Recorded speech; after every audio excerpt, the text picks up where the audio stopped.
What's up, everybody? Welcome to the State of Wild, episode 133, a regular YouTube video web series podcast thingy. My name is Meowth, and as usual, I'm joined by two good friends and co-host Roffle and Corbett. Guys, Twig is nerfed. How are you feeling? I mean, clearly Wild is saved, right? Like, for the, I don't know, I've lost count of how many times by now, but like, yeah, Wild is saved. Everything's fixed now. There were no other problems in the format.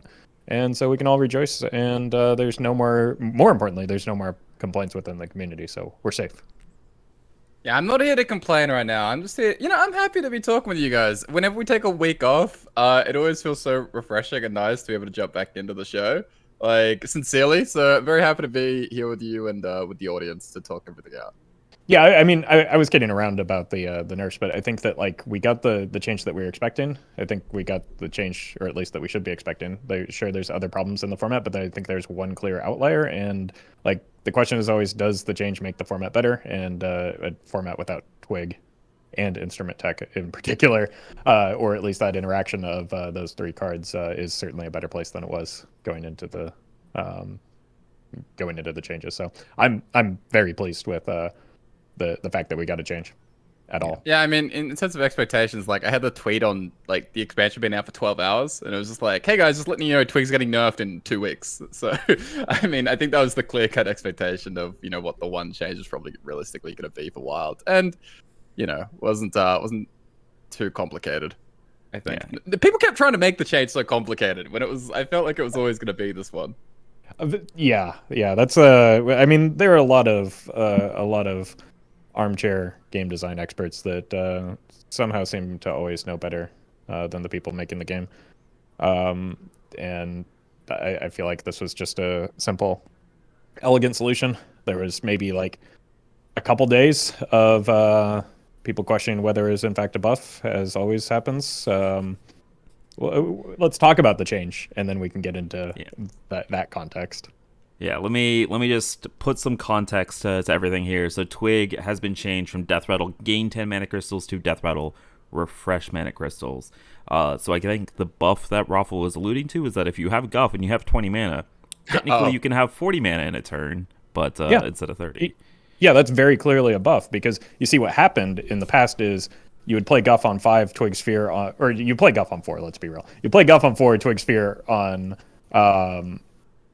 5, and then bam, you're at 15 mana. Well, now you play Guff on 4, something happens, and then you go to 15 mana. Then you play Twig Sphere again, and bam, 30 mana turn. Like, it's really that simple. Like, no, the major problem with Twig is that it jumped you up either from like 4 to 10 mana or from 5 to 15 mana. Like, that was the problem. The problem, like, Druid can do any number of 40 mana plays very easily. Like, it can do alignment, it can do like Floop's Gloop, it can do Avionic Hun.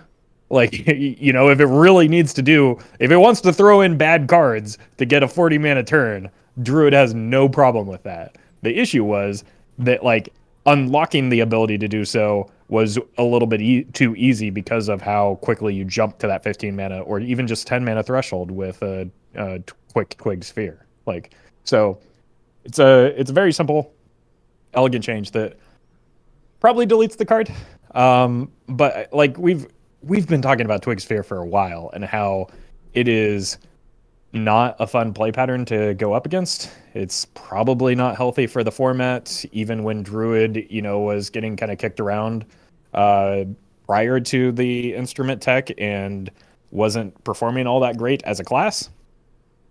It still shouldn't be so dependent on like getting those two cards, and it especially shouldn't when it can tutor those two specific cards with a very easy card like instrument tech. So yeah, good riddance.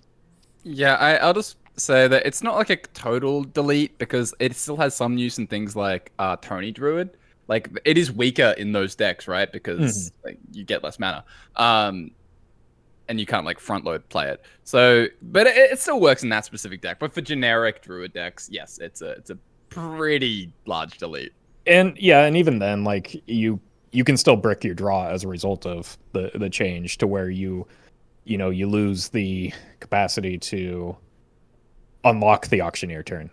Because that was fairly commonly used, is like you said, you preload it, which would allow for the opportunity of the auctioneer turn, or like allow more spells for the auctioneer turn even. So it's like, even in that deck, sure, it's maybe not deleted, but it's like it's not like that deck is going to be played a lot less because it's going to lose a lot of percentage points as a result of the nerf still.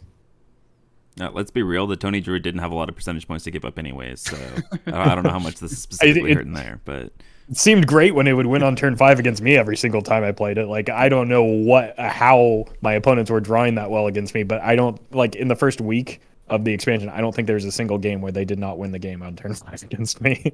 to be fair, that's like every Druid deck though at that time before the nerf. Yeah, that's true. Yeah, That's true. Yeah, so I just kind of touch on a couple things. I want to read the dev comment here.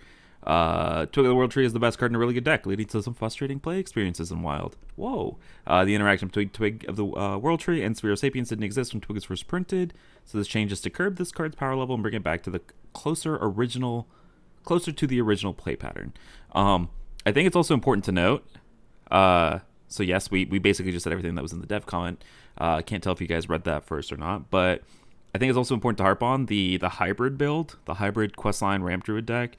Corb, is it safe to say that it was up there for like one of the best decks of all time in Wild history in terms of like relative win rate?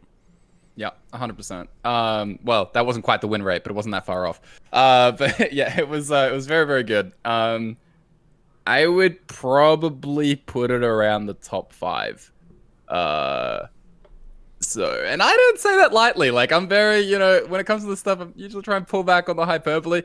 Yeah, it was probably top 5. Like, very much like tier 0. Warlock. Yeah. Like, it's in that kind of range. It was very tier 0, the Questline Ramp hybrid. Which is why I find the dev comments so funny, where it's like, Twig of the World Tree is the best card in a really good deck. First of all, a really good deck. Well, there were multiple. And, like, second, really good is sort of like, it's very gently putting it. But yeah, the Questline Ramp was insane, and it was kind of fun. It was fun playing it for a bit. Like, I talked previously how I didn't really hate tier 0 metas. Before it even came out, like, I think I was open about that. But it was also fun sort of refining it and getting down the exact 30 that I wanted to terrorize ladder with. So right before the change happened. It's fun when you're playing the tier 1 deck and hitting like, rank 1 legend with 4 different versions of the deck. So, it's fun when you're playing it. It's not fun when it's winning 80% of the games though. That's kind of Yeah, it was pretty crazy though. Where the Ramp Druid 8 game was just crazy, and then the Questline just like fixed all the early game problems, and it was just, it was crazy. Rake is hell of a card. Good card. Yeah, I think a few things on the dev comment. First of all, we haven't always gotten the dev comment with the wild change. A lot of times it's been, hey, here's a change and no real explanation as to why. And this is some feedback that I've given to the Hearthstone team that in the past, where like, hey, it would, even just if it's a token thing, it would be nice to like have some communication as to why this is getting nerfed outside of or on official channels rather than unofficial channels like on Twitter where we typically get them. So I think that's a small thing, but it's nice to have. And I think the other thing is that like it makes it clear what we all knew, which is it was a druid as a class, ramp druid, whatever version of druid we're talking about, was a very clear outlier in the format. And even more clear was how much of an outlier Twig into Sphere was as a result of the consistency of being drawn from instrument tech, because it was something like an 80% mulligan win rate in some of the top lists, and like, it had a pretty absurd drawn win rate, and that, for a lot of people, that got conflated for like the deck's actual win rate, like especially in my chat. But like, it very, very clearly exposed Twig as an outlier card. Now, some of that is like the interaction between the other two cards in that, but it's like Twig is the biggest offender and the easiest to correct without like deleting additional cards from the format or like doing something weird with the text box that like would make a Magic the Gathering player's head spin trying to figure out what was happening, like some of the suggestions that I saw for Twig. So overall, very happy with the change. I think this is something that I know, at least between the three of us, like this is the change that we've been recommending for Twig for like a very long time. Glad to see that they finally did it. And I don't know about you guys, but it's nice not having 70% of my matchups be against Druid. I'm happy with this change. I think everybody in the format, 99.9% of the people in the format are very happy with this change. Shout outs to the 0.1% of the Druid mains out there that are still somehow maintaining that Twig wasn't a problem, but you know, the other 99.9% of us are right. Twig got nerfed, and I'm happy to see that. Okay, so that's the important thing. That's like the one thing that really was dedicated to Wild. But this change was part of a massive balance patch that we're going to be diving into today, where we had like 3 nerfs, a system change to Death Knight, and then like 100 buffs to cards in Standard.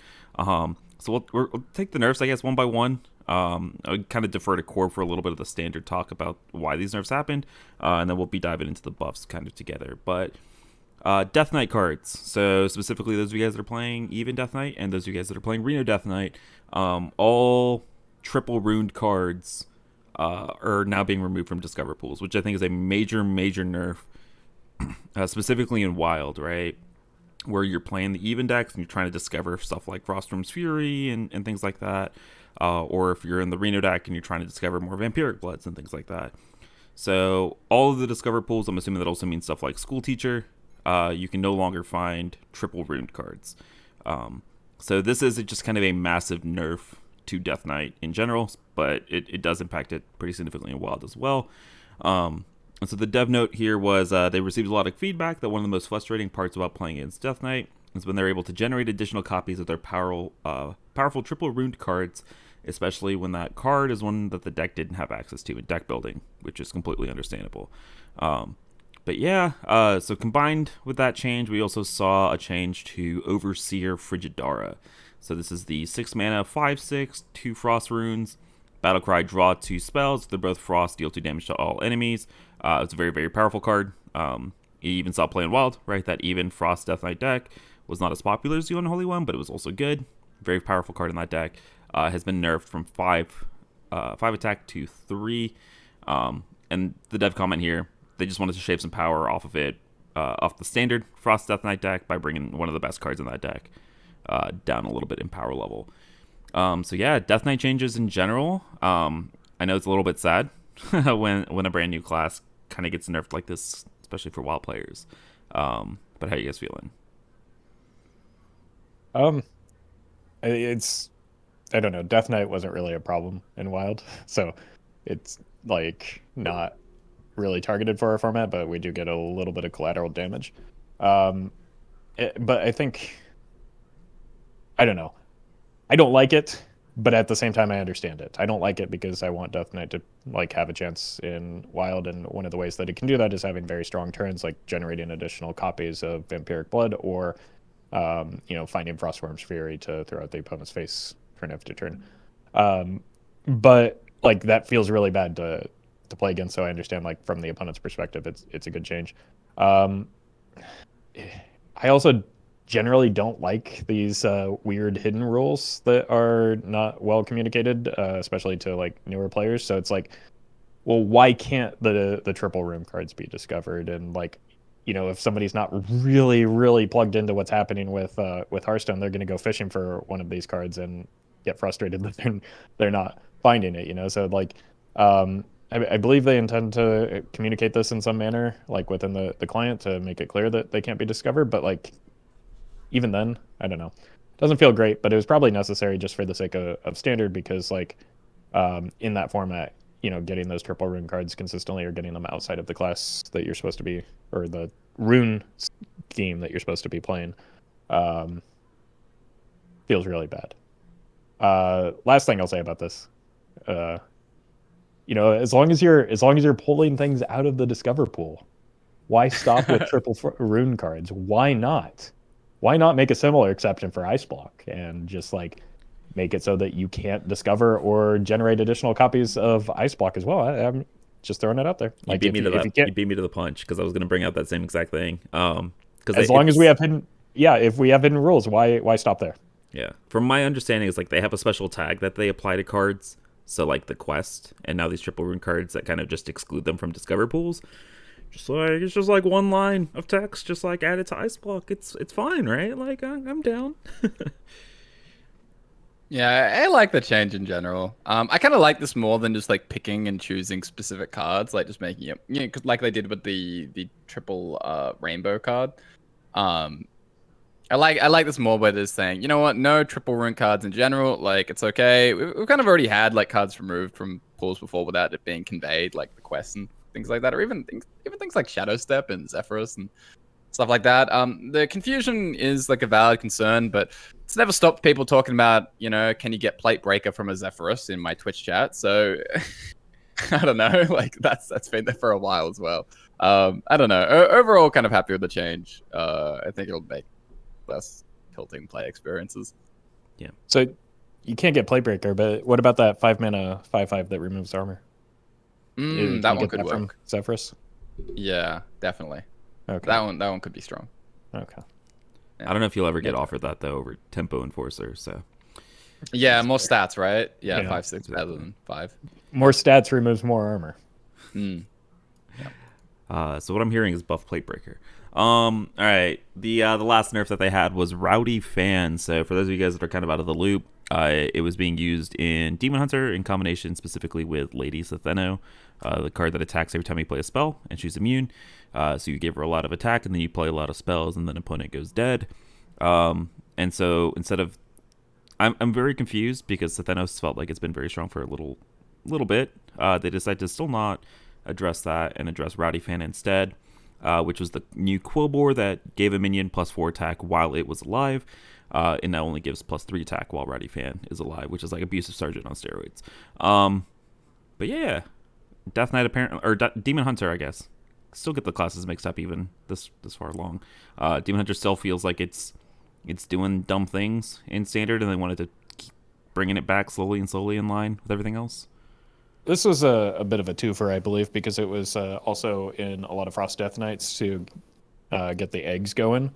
And just like I think people were just starting to kind of recognize that it's just kind of a good card. Like it was like an old Dark Iron Dwarf Abusive Sergeant type things when you have a limited card pool, being able to trade up. Like things diverge a little bit or merge a little bit closer to like an arena meta, and being able to like value trade over things becomes a lot more important, or just blast people in the face. So I think it was just kind of too good of a card. It was basically a 3-mana Yeti. Is a 3-mana Yeti where a portion of it had charge. All right, so that covers the 3 nerfs, and now we have Roffle's favorite topic, and that is buffs, and we have a billion of them to get into. So let's start with everybody's favorite thing to mock, and that is Warrior, which is really funny because I saw a comment where people were complaining about Warrior's win rate, and it's not even the worst class in standard that starts with the letters WAR, because Warlock also kind of sucks. But Warrior got a billion changes. So I'm going to kind of lump these together and start by reading the dev comment here. So Warrior had 2 major themes, this expansion, Menagerie and Rifts, and neither of them landed at the level we were hoping for at launch. So we're buffing these Festival of Legends cards to give these themes a chance. We're also buffing some older cards to help support the class generally. We'll continue to monitor the class after these adjustments to determine if further changes are needed down the line. So let's start with kind of the old ones, lump them together. So I guess not really that old, but Thor Balor, still don't know how to pronounce that. This is the 4-mana 4/4 Phoenix, the Beast for Warrior, that it would go dormant when it died, and then you would be able to cast a fire spell to revive it. And it used to only be able to be revived twice, and I remember being very confused as to why you could only revive it twice, and it turns out they also were confused by that, and so they removed that restriction, and now you can infinitely revive it. Still no playable fire spells right now, I don't think, so don't know how relevant this is. Frightened Flunky, one of the cards that killed Discover, so I will never forgive it for that. But this is the taunt, 2-mana taunt that Battlecry discovers another taunt minion, has been buffed from a 2/2 to a 2/3. And then the most relevant, Shield Block, the classic Shield Block card everybody knows and loves, is now taken out of Warrior, because this is being buffed to 2 mana, gain 5, draw a card. So just three kind of general buffs to the class. Are any of these relevant for our format? I mean, They're warrior cards. yeah, shield block's a better card, but no warrior cards are or no warriors are really wanting to run shield block, right? Like, it's just kind of a thing that you put in odd warrior because you didn't have anything better to add. I mean, I think Shield Block is actually very strong with 2 mana. It's just like, Yeah, it's just it's very strong. It's just, in a warrior deck, like a normal right. warrior deck. Like, what do you want? Talking more generally about warrior, like all of these individual cards are better, and because a lot of them just got mana nerfs, or even the frightened flunky, like they're a lot better. The problem is they're still in the warrior class, and warrior has an abundance of like good support pieces. It just can't win games. Like, like the Warsong Warrior is maybe one of those exceptions with like the Frothing Berserker combo because it finally now has something to win the game. In standard, they're forced like shoving black rock and roll into the deck and like blasting people with trench stalkers because it just desperately needs a way to win the game. And like it doesn't matter how efficient your removal is if like you're constantly on the back foot using that removal and like under pressure and not able to keep pace with how the opponent's developing. So, like, I don't know. Because the last time Warrior had a win condition, people hated it. And, like, it got nerfed because of that. So, like, I don't... Something about, like, Priest and Warrior, man. I think that the community struggles with it. And as a result of that sort of feedback, or maybe it's cyclical, but like both of the like the dev team have a hard time like finding a good balance for like what is acceptable for the class and for both classes, and then the community also has that same issue because like a successful priest deck is not well tolerated in the same way that successful warrior decks aren't really well tolerated. Like everybody harkens back to the days of like wallet warrior and control warrior, but like people hated that. People hated patron warrior. People hate when warrior wins for whatever reason. Like people especially hated pirate warrior, me included. But like I don't know that there's ever been a warrior deck where people were like, yeah, I'm fine with that being a good deck, or I'm fine losing to that deck, right? Oh, just you wait. I've got a warrior deck for you in a bit that we're talking about. Oh, I've got a warrior deck for you. I mean, just to touch on that, I agree with the win condition statement for warrior that you made at the very beginning of that, where it's just like for the longest time, warriors struggled to win games, right? Like have a way to win the game. I will say I'm a believer in the Warsong Warrior deck. Like I think that has the potential to be a very good deck. Like right now, it's not a very good deck. I think it does have the potential. I wonder if Shield Block is good enough for that deck as just a 2-mana draw card that also buys you 5 life. And yeah. So like I do think the Shield Block is a good inclusion. I don't really understand the Frightened Flunky. I don't know that it's same play in standard or anything like that. But like I said, I have an irrational hatred for that in Dr. Boom Hero because they ruined Discover for me and makes me sad. It could signal to something in the future because like we did get Armageddillo in the core set, right? So maybe there's some Taunt Warrior support. Yeah. All right, Corb, you haven't talked in like 2 seconds. You good? Yeah, it's just warrior, man. Like, I don't know, they're just making like Frightened Flunky just should have come to the core set as a 2/3. I think I even said that at the time. It's like, why the hell is it 2/2? It's terrible. It's like Thori is just a change. It doesn't really affect anything. It's just like, yeah. It's like Warrior cards got sad. Roffle and Corb sad. That's all I gotta say. Yeah. I'm not nearly as down on the class as most people do. Like you, I think that Warsong Warrior has some legitimate potential. I think that Menagerie Warrior has some potential in both formats. Enrage Warrior has potential in both formats. The problem is that like for what the people that are complaining about Warrior bad, those aren't the decks that people want to play. So like it's not, and this is why I think that like grouping things up in an entire class is like meaningless. It's just like they don't want to play that warrior. They want to play slow control warrior, but like slow control warrior doesn't have a place in this format because like you need to be able to close out games. Yeah, that's just their general philosophy on everything now. which Yeah. I'm perfectly okay with. All right, let's move on to a couple other warrior buffs here. Let's start with the riffs. Verse riff, which was basically the claw, now is a claw. It's 1 mana instead of 2. And then bridge riff, which is the one that summoned the 3/4 Tauntaun, the 4/3 with rush, has been buffed from 6 mana to 5. The 3 mana tutor a minion remained at 3 mana. Most importantly, by staying at 3 mana, it means all 3 of these are playable in Odd Warrior. So they lose shield block, but they get riffs. Because you're Odd Warrior and you're really hard it's really hard to use all your mana anyways, so it makes Finale super difficult. But yeah, you get riffs. So, woo. Help, guys, please. They didn't buff the 3 mana one. I don't know why they didn't buff the 3 mana one. Yeah, the 3 mana one was, first of all, the best riff and like the one that you're the least sad about playing. So No, they had to buff it. This is useless. This is trash. Like, no, I know that's, but like that's what I'm saying. Like, if anything, we should be buffing the payoff one that like you actually care about, right? Like, you don't have to change its mana. Like, maybe add some more stats or do something that like makes it a little bit more rewarding to play. I don't know. I don't think I would have just pushed it to 2 instantly. Just like no thought. Sure. I mean, sure. Is really. Tony Warrior a thing though in Standard? Like, is that maybe something they were scared about? It's got a win rate that starts with a 2, Meowth. It's got a... Yeah. Yikes. Again, yeah. Enrage and Menagerie are your best chances for Warrior in both. Warrior's not that bad. Like, no, it's like, it's no really class, not. Yeah, no class in Standard has nothing. It's just they don't have control Warrior. Right. Like Roffle was talking about. Right. All right. Let's move on to the last set of warrior buffs here. Menagerie Warrior. So Power Slider, which was the 3 mana 1/2 with rush that gained stats for each minion type you would play this game. Just got a boost to its initial stats. It's now a 3 mana 2/3 with rush. And then Voon.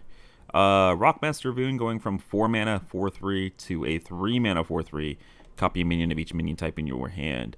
I've actually been playing a lot of Menagerie Warrior post-patch.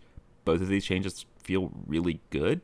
The deck is not good, right? Like, I had like a 56% win rate over like 30 games in top 400 Legend, which is like, it's not bad. It's a passable deck. It's not like great, but the buffs to these 2 cards were actually super, super relevant. The amount of times that you just like play out a Voon on 3 and then turn 4, you get to go like double Amalgam, double Dragon, the 10 Trasher, and then you copy your Loatheb with it, and then get to go turn 5, turn 6 Loathebs to seal the game. Like, Voon is a very cool card, very, very strong now, I think, at 3 mana. I know people are messing around with it just being played as a way to copy Risky Skippers, which I don't know if it's worth it or not, but these are the changes that I think have the most hope for me for Warrior out of this whole batch of like 10 changes. Yeah, Power Slider is pretty nutty. Like, it got 1 stat for each, but like, as a card that's a pile of stats, those additional stats could make a pretty big difference, either for trading into something or just like having a better chance at survival. So like that card actually, I don't know, I didn't play it before it was buffed, but it actually feels like a legitimate payoff now. Like, it was an ogre a lot of the time, like at least an ogre almost every time I played it. I was playing a little bit of Ramanu's Cute Warrior because all of the 0 mana minions do have minion types, and then that makes them really efficient to get down with Rockmaster Voon, who now at 3 mana actually feels like a card that you want to play. So yeah, like with Tent Trasher in particular, like I think there is some long-term potential for a Menagerie Warrior. Like, Roaring Applause is outrageous in Cute Warrior, if you want to call it that. But I'm sure like just with the Tent Trasher and like pulling patches from your deck, like that card is nutty. Like, sometimes just on curve on turn 2, you just play it and you're like, oh my god, I drew 4 cards. Like, it's pretty silly. Like you, I was a little bit skeptical of Voon because people were playing Voon in like Warsong Warriors at 4 mana, and that seemed crazy to me. Like, yeah, the deck like lives and breathes on Risky Skipper,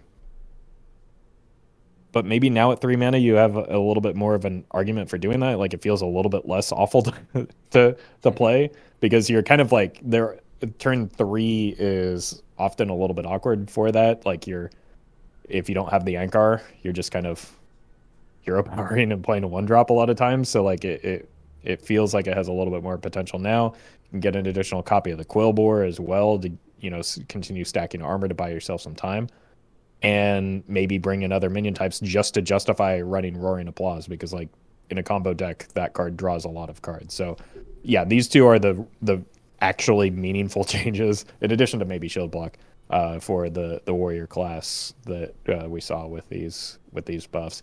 And I would say that they're probably like relevant buffs for at least fringe playable decks in Wild even. So that's a pretty big deal. Power Slider, very strong right now in a deck that probably has the most realistic legs. Like, there's definitely a chance the Menagerie Warrior becomes a thing at some point. Voon probably has the higher, like, long-term potential upside. Like, if there's ever the right fit for it, then it could be very, very good. But probably not as strong right now. But Slider, very, very good. So these are the good changes that probably don't do a ton right now. But they're good changes. Look, they made a deck playable. That's huge. Right. Come on. Yeah, sure. Like even if it just brings up like again a fringe or tier 4 deck a little bit more viability, or just like even feels better to play, I would consider that like a good thing. Like both of these cards feel great to play now. All right. So hopefully Warrior in a little bit of a better spot. Let's move on to 4 Mage changes. Let's start with Infinitize the Maxitude. So this is the legendary spell for Mage that I like always impress myself by saying it correctly. So it used to be discover a spell, finale, return this to your hand at the end of the turn. It now says discover a spell, reduce its cost by 1, finale, return this to your hand at the end of the turn. So now that it does some of the mana cheating thing, is this something that we're looking at in Quest Mage variants? Probably not, but it's a really fun card to play. Like, it has the sweetest animation. Also, like, I didn't track it very well, but I did play it. I'm curious because when the finale procs, I'm pretty sure it counts as like, or at least in raw math, it was replaying the copy, or it was considering that finale a copy. So is that going to progress the quest? I haven't tested this yet, so like if that you get a might... second quest. No. No. Like the next copy of the Infinitize. Right. If you go quest Infinitize, and then on turn 3 you play the copied Infinitize, I'm not entirely certain that doesn't progress the quest. If it does, I think that's even more of an argument to play it in Quest Mage. No, that's what I'm saying. Like, it needs some testing, and it maybe I like generated a different copy of Infinitize outside the deck, and that's why raw math was repeating it. But it may see play if that's the case. I don't think it's very good. It's not. It's because there are a lot of... It's cool. It's cool card. Yeah. Cool card. I wish that went to 1, maybe. Let's not go too far. We don't really want to. We don't really want to push Quest Mage. True. Yeah. Never get over the art. Yeah. A little bit of a side tangent. If you guys haven't played the legendary spells, I'm like talking to the audience because I know Roffle is done for all the content. The legendary spells have the sweetest animations and like entrances and cast thing. Oh, they're so good. I just played Stranglethorn Heart for the first time the other day. Oh. It's incredible. Yeah. It's incredible. Like, I didn't think it was possible to top the Infinitize the Maxitude one, but like the Stranglethorn Heart is out of control. Yeah. It's very, very... It's setting a dangerously high bar for animations and stuff moving forward, specifically the Stranglethorn Heart. All right. Next up, we have Audio Splitter. So this was the 3-mana 4/3 mech. Death Rattle, copy the highest cost spell in your hand. It is now a 2-mana 3/2. Corb is the guy who pioneered and created Hostage Mage for everybody else. I know we were playing Audio Splitter as a one-of in the initial builds of that deck. As the Hostage Mage expert, with it being 2 mana, how much better is it for that deck? I don't know. I think players kind of abandon that idea pretty quickly. I don't know if you really need the thing. So I don't know. I've heard people also mention like playing this in Mage, where I don't really like the fit very much. So I'm not sure. I don't really think this will see play anywhere really. Yeah, I didn't play this in Hostage Mage. Look, that was the initial draft from Corp that I played on like day one of the expansion. The idea was, I know, it was just like a way to copy potion, but like, no, I don't get it. think you need it. Yeah. I'm not normally one to question Corb, but I was just like, Hey, that seems a new little new card Yeah. in the Theoricraft, all right? No, I'm not. You got to test it. You can't. Stream. We didn't need new card requirements. Come on, Corb. You can't find out if card is bad if you don't try it. So like that's fair. I did see a Mech Mage list playing Audio Splitter, but it was also running Frozen Touches. Frozen Touch? Yeah. To like up your spell density, and if you like can copy an infused Frozen Touch, that's a fair amount of burst damage to follow up with the Mecha Shark, which I found like super interesting. I have it on my docket to play like this week once the season reset, so I'll report back next week. But I think if you're not playing the Frozen Touch, I don't think it's worth playing it just to get another copy of Seafloor Gateway. But I will say, like, it being 2 mana is like a huge deal for like your Mech Warpers and your Galvanizers. Just like it's a lot less awkward in Mech Mage than it used to be, which is always a plus. And then if the Frozen Touch stuff ends up being good, it's kind of cute. So I'll report back next week. Yeah, I got to tell you, as somebody who just climbed with Mech Mage today, the number of times that I hit 2 spells out of 3 on a whatever the Book of Specters when I only had 2 spells in my deck, like makes me a little bit skeptical of Frozen Touch. Yeah, that's fair. Look, we'll do some math, right? We'll do some radar detector math. We'll figure out the odds, and we'll see if it ends up being worth it. All right. Speaking of cute mage decks, Naga Mage is back. Spite Lash Siren, back to a 4-mana 2/5 after you play Naga, refresh 2 mana crystals, then it switches to spell. If you guys watch standard streams during Voyage to the Sunken City, you probably heard the words Naga Spell, Naga Spell. This was the origin.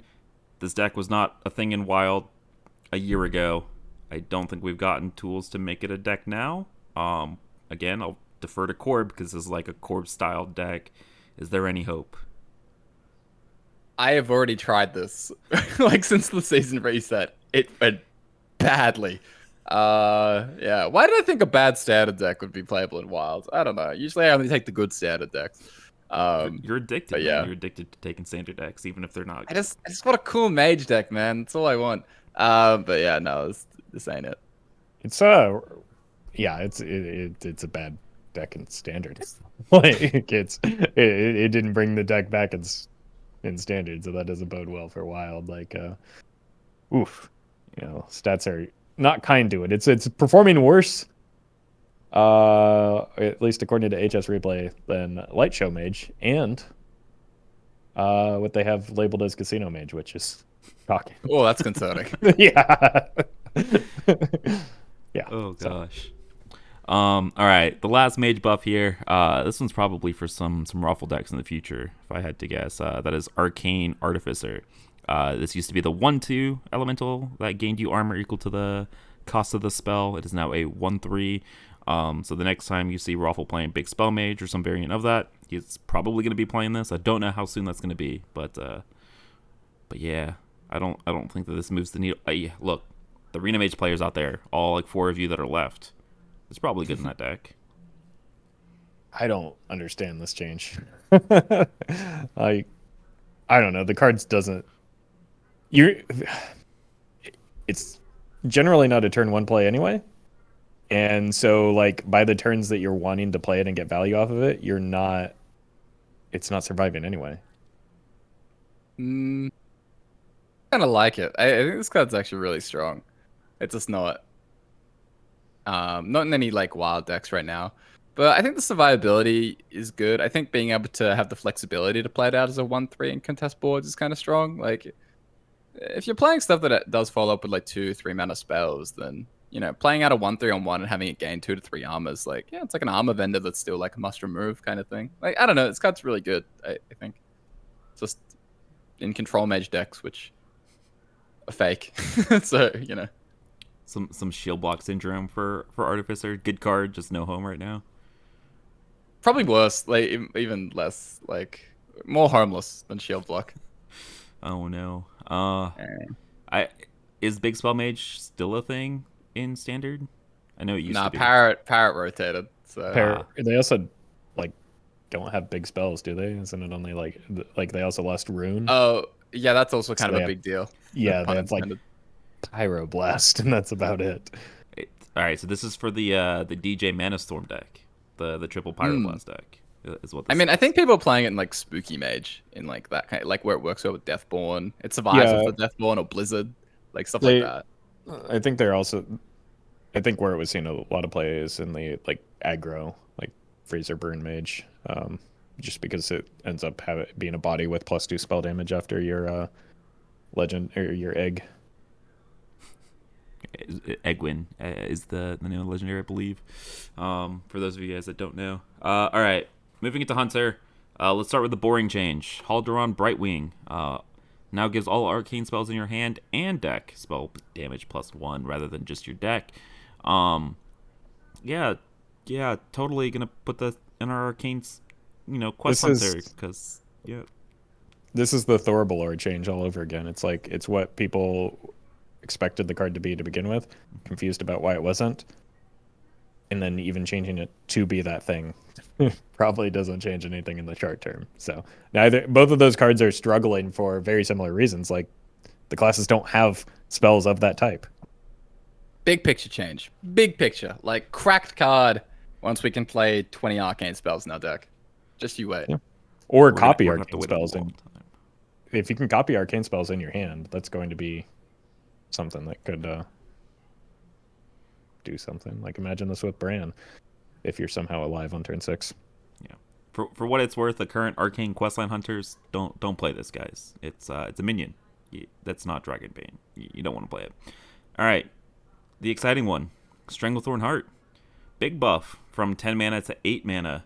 This is the tradable legendary hunter spell. Resurrect all friendly beasts that cost 5 or more.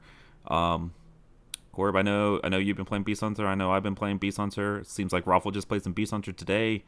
The change is huge. The change is good. The card is good in the matchups where it matters. The issue is, in my experience at least, I'm not queuing into many matchups where I want this or it matters. But it is kind of just one of those 8 mana control, control killers, basically. You play this card, you put this card in your deck, you win all control matchups. Yeah, pretty much. I mean, that's what it was before, but now it's just a better version of that. So it does get better. Like, there's some matchups where it becomes relevant where it wasn't before. Things like even Death Knight. Like, that's a matchup where, like the 10 mana version was kind of useless, but the 8 mana version is actually good because you don't just immediately die to Marigar. You actually get to sometimes swing back on the board and things like that, or kill them. But yeah, I have no idea if this card is good. I can't tell because, it was nice having it there where it's like, wow, I can totally win with this 8 mana spell next. Oh, the opponent blew up anyway. So, sometimes it just doesn't do anything, but it's there. But like, if it did something, it would have instantly won. So I don't know how to value it. Maybe you meant to just play Monkey. I'm not sure, but I was very happy playing it. I like having the safety net as a 1 card, low deck building cost to just like solo matchups. Like that feels valuable to me, even if it doesn't always feel like it's working out. I think having the safety net is kind of really nice.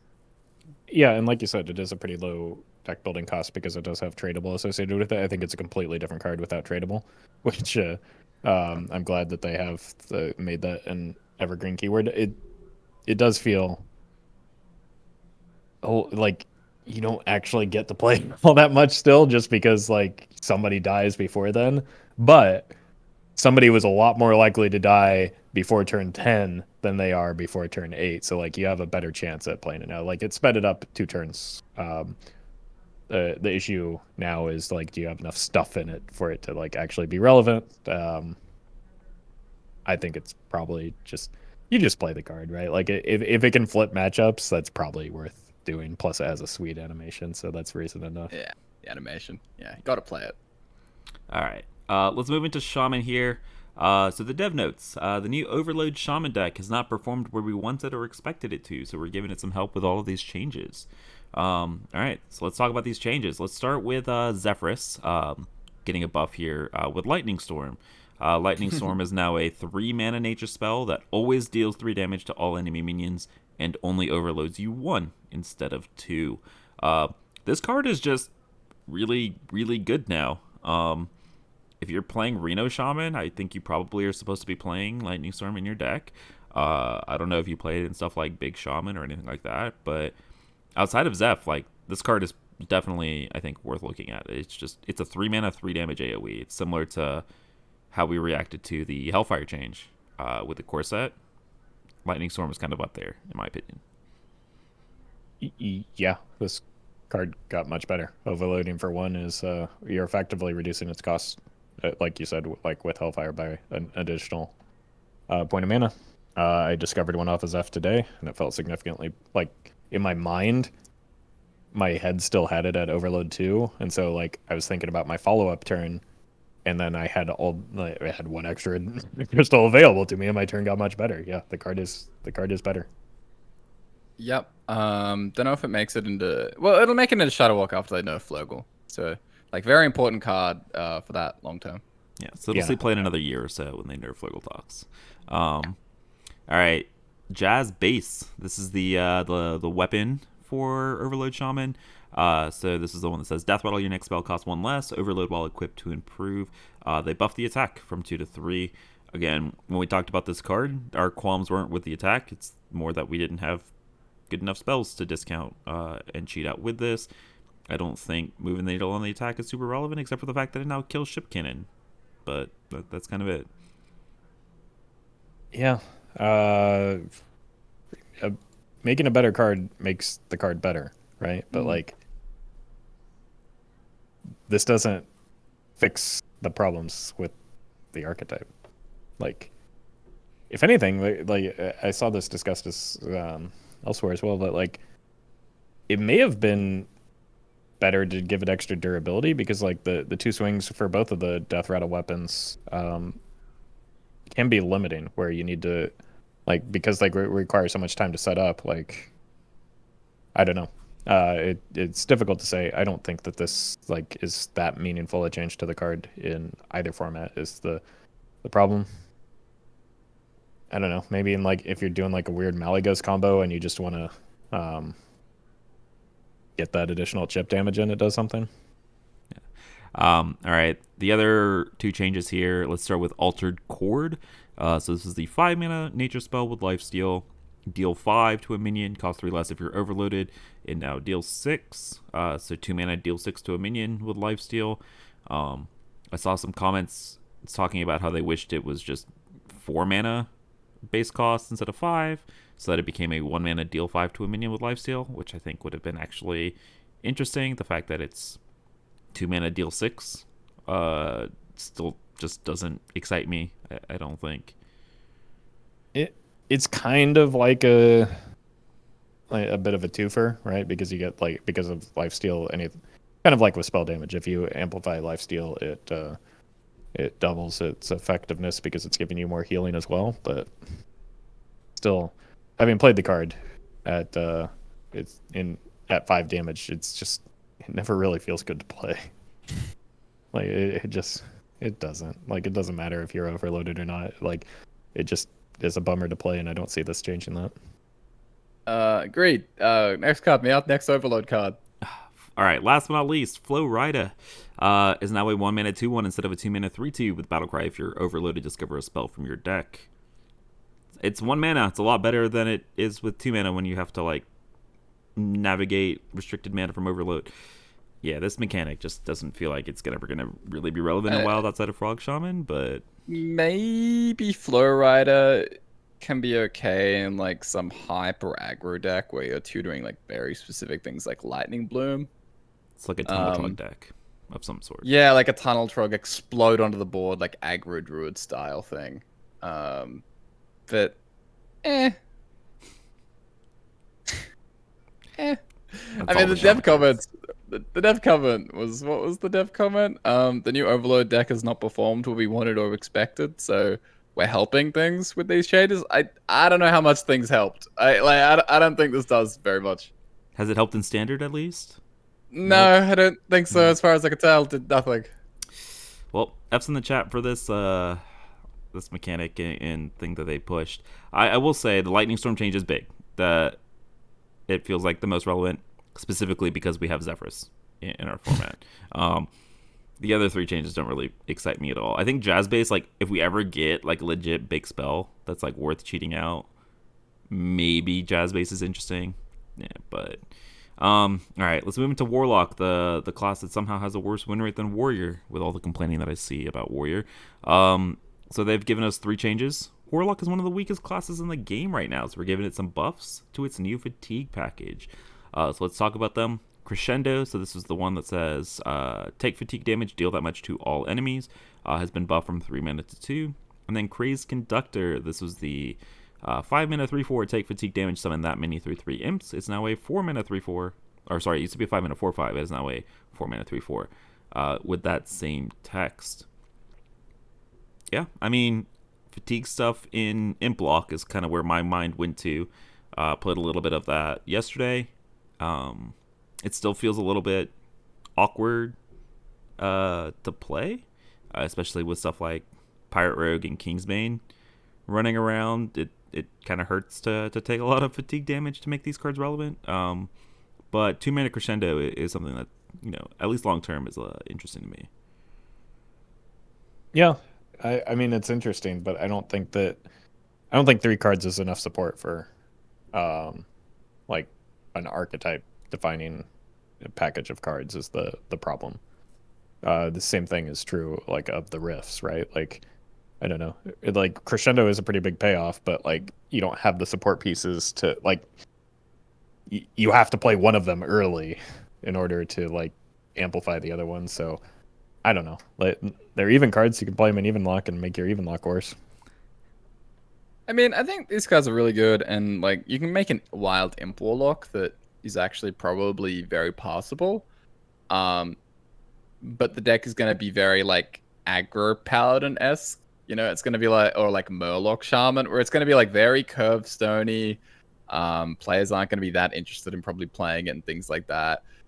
It's going to feel like the most cracked standard deck of all time in Wild, but that's not like a Wild deck really. So I don't know. Like, I think these are really good, and there is like a baseline for something. I just don't think Wild players are going to be very excited to play something like this because they never are. Like that's the way it goes. Yeah. All right. The last Warlock change is Siphon Soul. What a ride this card's been on. Buffed again. It is now a 4 mana Shadow Spell that destroys a minion, restores 3 health to your hero.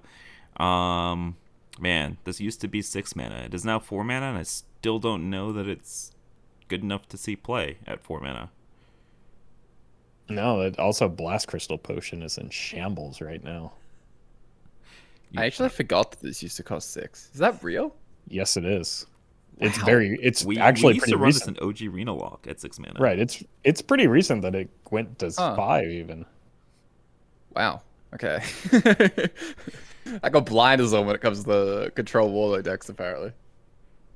Is another card that like maybe makes Zeph marginally better. He's still gonna favor BGH in a lot of scenarios, but like I don't know if something is at 6 attack that you need to kill. Zeph now the best card in all of Hearthstone with all these changes they keep making to him. How long until this goes to 3 mana? Next year's court set. Yeah. So I'm looking at it, I'm thinking 3 mana, and I'm like, Look, maybe. I'm gonna put this in my Reno even lock though for now, so at least give me a little bit of time to bait some people. Good luck with that. Hey, I already played it with Symphony of Sins, fun card. Don't need to be playing Reno even lock for it, but it is fun. All right, let's go to Rogue. Record Scratcher getting the same Jazz base treatment. 2 attack, 2 durability, 2 3 attack, 2 durability. The one that refreshes mana on combo. Again, I don't know that this really moves the needle in Wild very much, outside of the fact that it now kills Ship's Cannon for your Garrote Rogue decks. Nice pun. Moves the needle. Record Scratcher. That was completely Yeah. unintentional. No. We know what you did intentionally. Come on, we Yeah. all noticed. Good job. Yeah. All right. MC Blingtron, legendary, went from a 5-mana 3/4 to a 5-mana 5/5. Huge buff. That says both players equip 1/2 microphones. Your opponent increases all damage they take by 1. I wish this was like a permanent effect rather than just Still bad. while we Still had the whip. bad. Bad. Yeah. All right.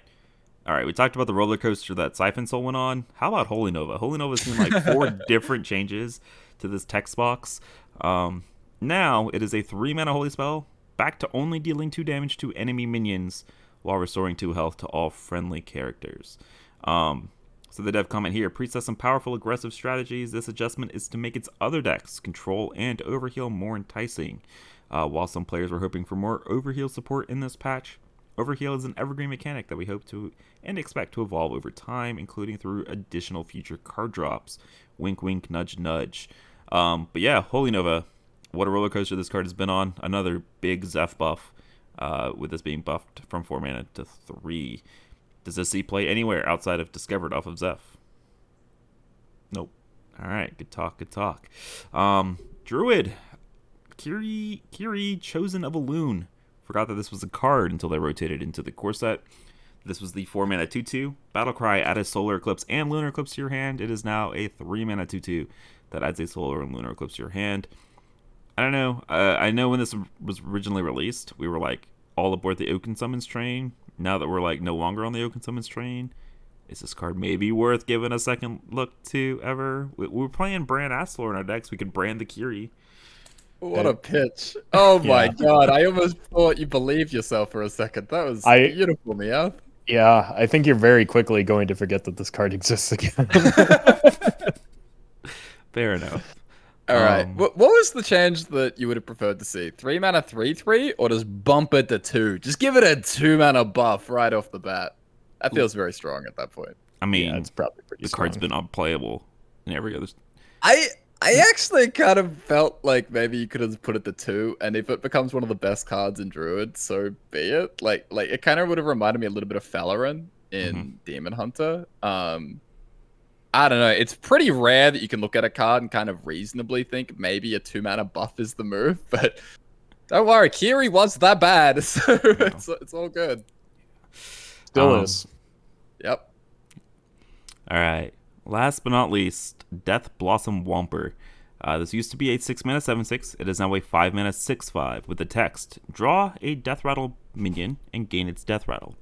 So back when this was originally released, I remember building a deck very similar to the rogue deck, Necrim Apothecary, where you would draw your Deathwing Dragonlord, the one that says Death Rattle, summon all dragons from your hand, and you combine this with stuff like Hedge Maze and all the good Druid cards, and you got yourself some Necrim Apothecary Druid. With it going from 6 mana to 5, it makes it like Necrim Apothecary Druid is like a thing.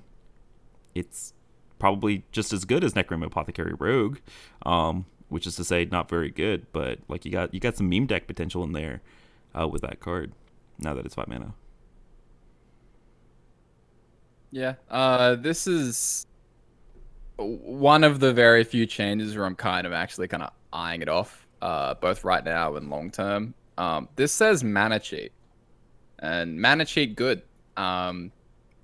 So yeah, whether it is like Deathwing or just like, I don't know, there's like there'll be something for this at some point. I don't know if it is Deathwing. I don't know if it's like a more dedicated big Druid type thing. Like I know Standard is actually doing things with like Masked Reveler and Stormborn General and things like that, and it's actually looking very strong over there.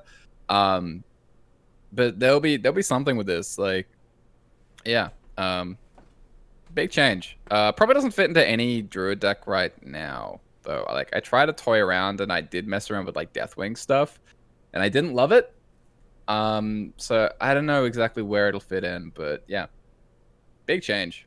Yeah, I mean, it took a while for Necrim Apothecary to find a place, or the monsters behind you as well. So there's potential long term for this to break. I think like you said, it's already starting to show some signs of that in Standard. So this is maybe maybe exposing the risk of buffs and as like a design philosophy, because like you could well, I think this whole patch kind of exposes the problem that I've expressed many times about buffs, is that you either make a change and it does nothing, or you make a change and it does something.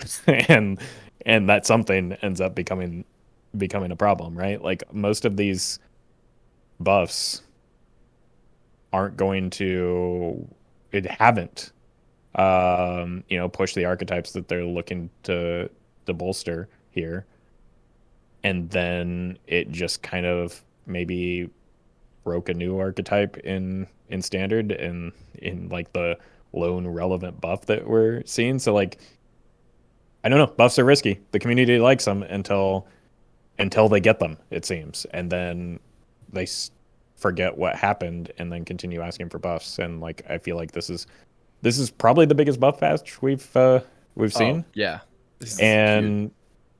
Like it's already being written off as the least successful patch that we that we've ever seen. And like it feels, I don't agree with that, because first of all, we play It can't be WoW, real. so- We got Twig banned. Like that was right, like it's huge. I'm talking about for standard specifically in this case. Standard players don't matter. Come on. No, I know, but like this is what happens when buffs happen a lot of the times, right? Like I don't know. I feel like it's easier to actually make like noticeable change in a format with nerfs. I know people don't like nerfs as much as buffs, but like it's easier, it's clearer, and I think there's a lot less risk when you make a nerf than there is when you start buffing things. It certainly feels like a lot of these changes are what is the PR speak? They high confidence. They are high confidence changes, and I can be very confident that they're going to do nothing. So that's the big thing, right? Is that they don't want to push something and have it become tier 1 and a problem, because then the community loses their mind and yes, have to deal with the whole issue of that. But it makes things very like, these are such light changes. Like, so I don't know if it is like buffs are the problem, or if I don't know if it's like the specific cards or like what's going on, but it doesn't solve archetypes. You know, like probably a good example of this, right, is the overload stuff in Shaman, where these buffs are all like, you know, they're bumping up a mana or a damage, or like Flow Rider becomes a much better card situationally, but it doesn't solve any problem with Overload Shaman. The problem with Overload Shaman doesn't have enough support, doesn't have enough synergy, doesn't have the right pieces in it. And, you know, most of the time when they kind of go for this, it just doesn't work. Like, it happened with Spiteful Lash, Sion, right? In Mage. When Naga Mage gets a huge boost, it goes up 10% win rate. It started at 30. Like, it went from 30% to 40. Like, it doesn't do anything. And it's just because it doesn't have the pieces around it. So, buffs are, like, very good, I think, long-term changes, but they don't provide, like, immediate fixes and immediate gratification, which is often what the community kind of craves. So whether it's just because they're very light or because they don't push entirely new decks by themselves a lot of the time, it is kind of hard to make it a suddenly do a buff patch and see 8 new archetypes popping up as a consequence of the buffs. That said, I think the patch in standard has actually been very successful so far, with a few small issues. But people are kind of always in a rush to think that patches don't do anything, because often like the solved decks winning still, even though, you know, it's because they're solved and there's not as much experimentation going on. You know, they pick up a few freebies in the first couple days and then things settle. But yeah, we'll see where standard goes. So anyway, so that's my little tangent that I went on. There you go. No, I'm in agreement with you. I think that people were a little bit quick to make that assessment. I think Warrior is doing better. Some of the classes that got nerfed are doing worse. Like, but still, you're going to have more success with solved decks than you are with like things that people are tinkering with as they get new cards. That said, I still think that if you're looking to induce change, you're going to have an easier time, especially short term, with nerfs than you are with buffs. Because like, I don't know, Hearthstone balance walks a fine line. There are only so many levers that you can pull with it, individual cards within an individual deck. So with the buff, if you pull those levers, if if you pull even just slightly too hard, you run the risk of breaking something like pretty significantly. So Yeah, I mean, I think in standard, like there are 4 or 5 classes that are very diverse and have a lot of options, and that's things like Demon Hunter, where Demon Hunter is like 4 decks that are crazy. Death Knight still like has 3 decks that are all very playable and things like that. And I don't think like like toning down Death Knight necessarily makes Overload Shaman playable, makes Casino Mage playable, makes Arcane Hunter playable. Like I don't think it necessarily gives you more options. So I do like the general philosophy of like very light nerfs and trying to buff things for long term. It's just like you're probably if you're not willing to make more risky buff changes, more aggressive buff changes, then you're probably not going to be able to do very much with this stuff. So it is kind of a bit between a rock and a hard place. You can't just magically fix the meta with a patch sometimes. You need more cards. Yeah, and I don't know that they wanted to make a big swing, right? Because when at the very beginning like of all of this, their comment was like, we're happy with the meta diversity, and we're happy with the power level of standard, and we're happy with all these. We just wanted to rein in the like 2 or 3 outliers, and we wanted to give these other like cards from Festival Legends that aren't seeing a bunch of play the potential to see play, right? And so like it kind of makes sense why they took this approach, even though it was like a very broad, soft brush of the stroke of the brush with buffs. I don't know where I'm going with that metaphor, but you get what I'm saying. Like it makes sense why they were like so light, but with all these buffs and with the nerfs as well. But it makes sense. I mean, a little bit of a side tangent conversation. Would you be happy if they like kind of weren't as careful with a lot of these new archetypes that they try to push? So like when they printed stuff for Arcane Hunter, they printed stuff for this Overload Shaman archetype, would you prefer that they pushed it, they released Jazz Base as like a 2-mana weapon, they pushed all of the stuff really, really powerful out of the gates, and then rein things in with nerfs, rather than seeing these really, really light touches that probably aren't going to make the deck playable and people are still going to be kind of the new cards didn't do anything? In general, I think it's good to... I'm not as concerned about the whole power creep idea as other people seem to be. Like, I'm fine with new stuff being powerful and you tone it down if necessary. Like, I think it's a better approach generally compared to starting off dead and then maybe you bump it and it's still dead. I think it's fine. But there's a balance. I think the Warlock changes are an example of pushing cards that were already quite playable or like were already okay, that made sense. And then the Warlock Imp changes I think make the most sense to me. Like now, those cards are really good now, and they kind of like package, and there's probably appropriate support around them. So I don't know. I don't know if it's the specifics of what's being changed or whether something should be pushed. Because the thing is, the new cards from the new set, it's not great. It's not a great set. It's a weak set. And sometimes that's okay if it's like the first set of the year, but people just want change for the sake of change, which is also understandable. Yeah, especially with the expectation of change happening in standard. To answer your original question, Meowth, I don't know that I would mind if they came out of the gate a little bit hotter with some of those archetypes, but I think the community would. If an archetype is released and it is powerful, then that's like people don't have sort of the sentimental attachment to it. They just have the disdain for it. Like if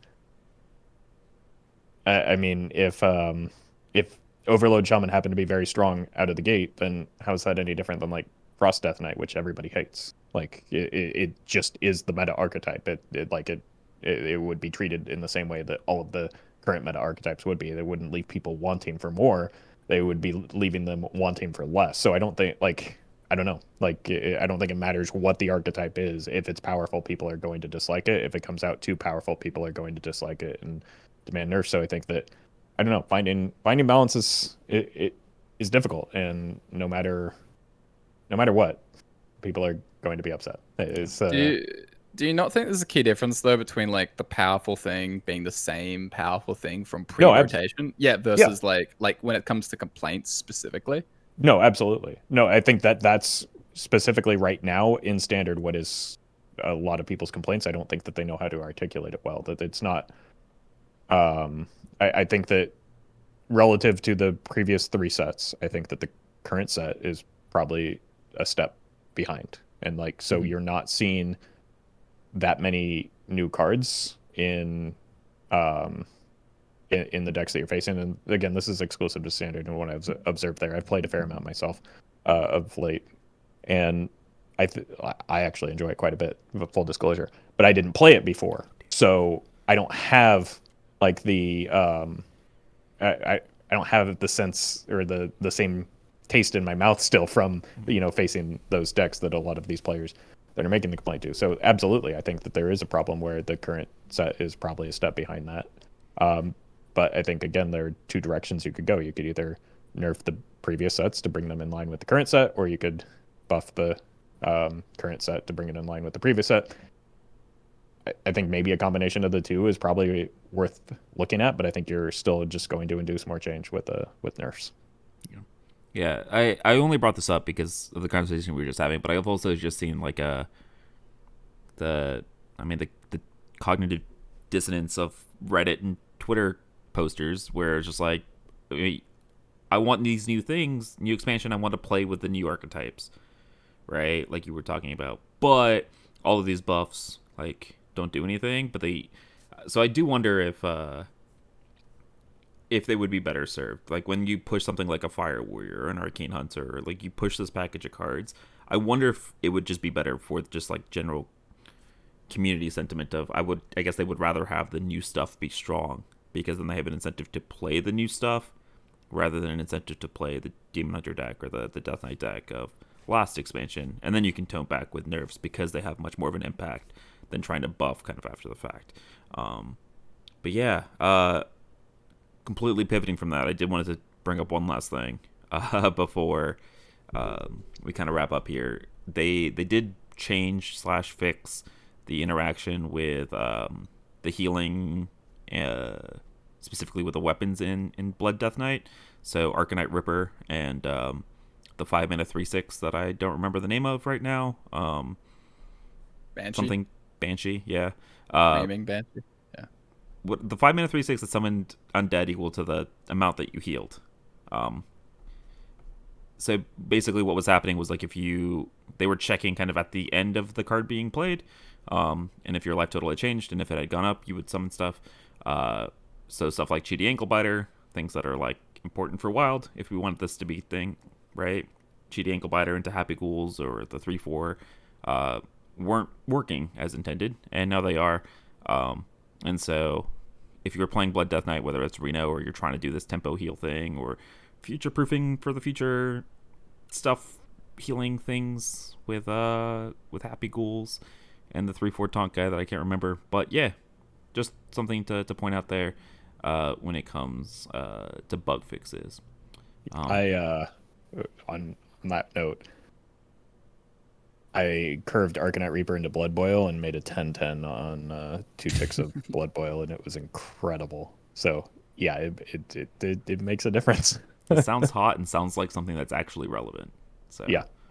The Blood Boil curve thing, I know that it hasn't been the biggest deal in standard, but I think Wild, we just push wide like a lot more often. So like that could actually be a kind of in a similar way where like standard Blood DK was actually like performing better in Wild than in standard, like in December and January. It could be a similar thing where this interaction is much more important in our format. Yeah. So just something to keep an eye out. Don't dust your Arcanite Rippers, because they seem like they might be super relevant and important in the near future. But yeah, huge balance patch. Thanks for hanging, guys. Initial impressions. Like, what decks are like now that we're not playing Ramp Questline Druid? What have you guys been playing? What's been fun? Impressions of how impactful the patch has been. We're wrapping all the way back because Twig is gone, because it was the first thing we covered and we talked about a million cards in between. So if people forgot, Twig is gone. Big change. Yeah, I think that the Twig change opens up a lot within the format. To be honest, like it feels. I don't feel like I have nearly as many non-games as I did when Druid was running rampant, which makes me feel less bad about queuing up Wild. Like it was rough when Wild was just druids for so long. I think people were starting to at least move off of it in my rank band because like it was becoming less popular. But it was very frustrating. So honestly, it feels like a pretty open format that's not terribly solved just yet. I think that Kingsbane probably good. Questline Druid probably the way to build Druid now. And then like all of the previous good decks that Druid was keeping at bay are probably back to being good again. And yeah, but that said, it for me, it's hard to be worse than like a single class dominating as much as Druid was, because like the big part of why I play Wild is for the variety available to me, and like when my opponents don't have any variety, it makes the format a lot less fun for me. Yeah, okay. Like what's good in it right now? It is funny though that you talk about the Druid change, but I think the clear the clear cut best deck right now is Questline Druid. So it's not a Twig deck though, and that's perfectly fine with me. Right. It's not a Twig deck. I don't know whether the pure version of Questline Druid is actually better than one that runs Bran, Astalor, Anubrakan, Guff. I've actually been playing a little bit of that off stream, and it's going very, very well. So like we'll have to wait and see on that.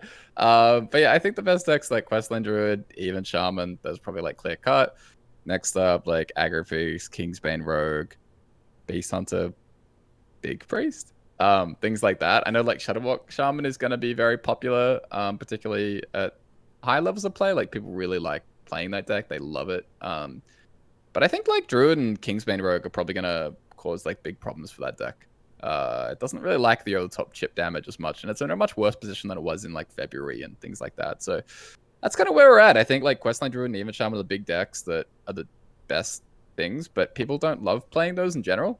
Pirate Rogue is probably the most overrated deck, it feels like, in terms of play rate. I think Pirate Rogue's actually like getting much, much worse like with each passing month, it feels like. So we'll see. But I think that's where we're at. Like Roffle said, I do think it's pretty open right now. It'll take some time to figure out. But it wouldn't shock me if we flip forward 4 weeks and we're all of a sudden looking around and it's like, wow, Questline, Ramp Druid, best deck in the format. What's up with that? It'll feel less bad to play against that when they're not constantly having 8 more mana than you on turn 3. I think. Yeah, it does. It does kind of feel like. It does kind of feel like when I called out Disco Warlock after the tome tampering change. You know, like I feel like this might be a similar situation. Yeah. Look, I wouldn't doubt that. My early predictions are that like the 2 best decks in the format are Questline Druid and even Shaman, because like pure Questline Druid that was really good before the patch didn't get hit. So go ahead. And Kingsbane will be the poster child of the format. Like that'll be the thing that people complain about the most. I think that'll be the big bad. I don't even know how good it's gonna be, but I do know that people are gonna complain. I think it's strong. I think it's good, very good. It's not as good as the top tier decks. Yeah, it beats the decks that people that complain on Reddit is a big part of it. But the thing is that like it's just gonna get dumpstered by Questline Druid if that rises in popularity once people realize how good of a deck that is. But like I think it'll serve a purpose in the format for I think it's probably good that it beat Shutter. Yeah, exactly. I hesitate to say that like it's good for the format, but I think it's good to have a couple of decks like Kingsbane and Questline Druid that can keep Shutterwalk in check, because I don't think that like if we just had a bunch of like board-based aggro, then Shutterwalk would rise in prominence, and I think that would probably not be a very fun metagame. So like I think I'm okay with a couple of things keeping Shutterwalk in check, and then just like aggro decks trying to get underneath those 2 things. But much in the same way that Standard hasn't experienced a ton of change, like Wild is also not seeing like a ton of different stuff. Like Questline Druid and Kingsbane are a big deal, and they are a very different wrinkle because there aren't like a ton of like typical burn purely go over the top decks, and that does affect things like Shutterwalk, like Roffle was talking about, and that does like shape the meta in a new way. But yeah, like these buffs and the expansion as a whole didn't do a ton, but this is kind of usually what you get. You usually get like 2 to 3 like new top tier decks given an expansion. So, you know, it's about on pace. I think it's I think for an expansion that maybe like seemingly is pretty low impact for standard, it's a little bit surprising that it is a little bit as impactful in wild as it is, right? Like it rejuvenated at least 2 new archetypes in the format, and like, you know, as we just talked about, is struggling to make a, you know, big impact in at the same time struggling to make a big impact in standard. So that's a little bit surprising, but like I think it's what we've come to, or at least should expect from like your average expansion for the wild format. Yeah, I was gonna say it's like par for the course, right? That we get like two new decks that get pushed to like tier 1, tier 2 status, and you know, I'm ready. I'm ready to be talking about Kingsbane Rogue next week in the same tone that we talk about Big Priest. Ready to do that. For what it's worth, I think the Kingsbane Rogues right now people are complaining about it, and I think it's still like we are very far away from knowing like the best. Very unrefined. It's people are playing bad stuff. Yeah. You have no idea how many times I've been hit by wicked stabs and eviscerates out of nowhere. The ETC into Zephyrus is definitely a thing. That happened to me today too. Yep. Yeah. What was the comment I made yesterday to you, Corb? It's one of the downsides of Wild is that people have infinity cards like that are bad. Yeah, the entire card pool. Yeah, the entire card pool means that players can play every bad card. So it's all good. Who let them cook, man? Yeah. Some people need to be kept out of the kitchen, especially when it comes to Kingsbane. But I did see somebody playing.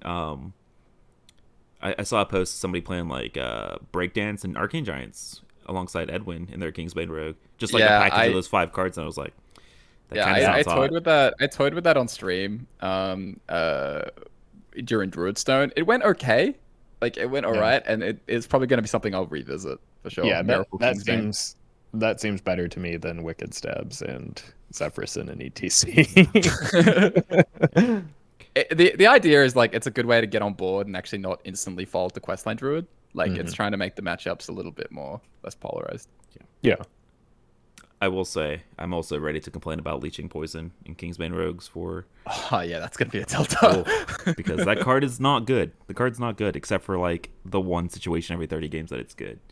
Right, it's not good until it's good. Yeah, and then it's always against you when you're on stream too, so that it's like documented, and then everybody's like, "Oh, what? It just demolished him. It's got to be a good card." Yeah. And then it heals for 20 out of nowhere with a Doomerang or a Blade Flurry. Like, it's a tilter. All right, so it's really cool to talk to you guys 3 days after the expansion launched, and it's been fun. I'm excited to talk about. The first real week of the expansion with you guys and how it develops, and also huge W for us on our card most top 5 powerful thing. You know, we got one off with Instrument Tech at least, so good job us. What we all had spread the word though, so that's like 2 out of 5. Oh, we're killing it. Yeah, and Roffle got the mic drop. Like he was the only one out of the 5 of us that got that, so he's killing it. But yeah. I'm excited.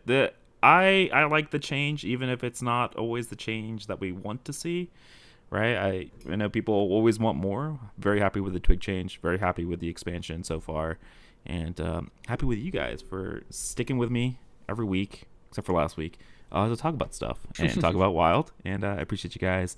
Let the people know where they can find you guys and your content. You can find me streaming on Twitch and YouTube at Roffle and daily videos on YouTube. And you can find me at Corbett on Twitch or Corbettgames on Twitter and also YouTube. Yeah. Well, what are you going to do now for YouTube, Corb? Druid's nerfed. No more rank 1 Druid videos. Well, you say that. Just let me cook me up. There will be more Ramp Druid to come. He's also got the rank 1 Hunter videos. True. Congrats on the rank 1 finish, by the way. Everybody type congrats in the comments. No, thanks for hanging, guys. Thanks for watching, and thanks to all the viewers that or listeners that listened all the way to the end. Appreciate you guys, and we will see you guys again next week. Later.